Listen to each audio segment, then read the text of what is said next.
So this is Aenne with Fiction Factory Games. The game is Arcade Spirits.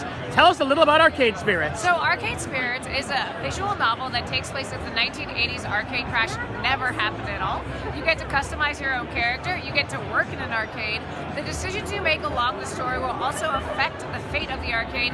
And if you want, you can find romance along the way. We have 7 romanceable characters, and there's also a non-romance path for those of us that don't want romance. So you can go either the romantic path, however you want, or you can just do the non. Yep. How much does that change the story if you go romantic or not?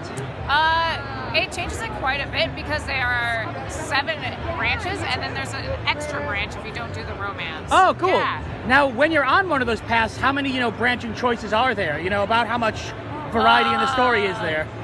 That's a difficult question because I have never actually measured the amount of choices that we have. So most of our choices are going to affect sort of your relationships with these characters because Arcade Spirits is very focused on building relationships with people. So most of them are going to be dialogue choices on how you want to interact or how you're responding to a situation. And there are also some crisis points that happen along the way that more sort of branch the story or that happen to include the fate of the arcade. Cool.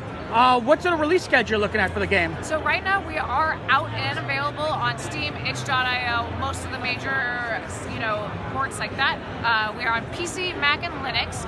And then in early 2020, we're releasing on Switch, Awesome. Xbox One, and PS4. Awesome. And finally, the big question, why should people buy and play Arcade Spirits? Because it's heckin' neon and it's amazing. Indeed. Once again, this is Aenne for Arcade Spirits. Thank you. Bye.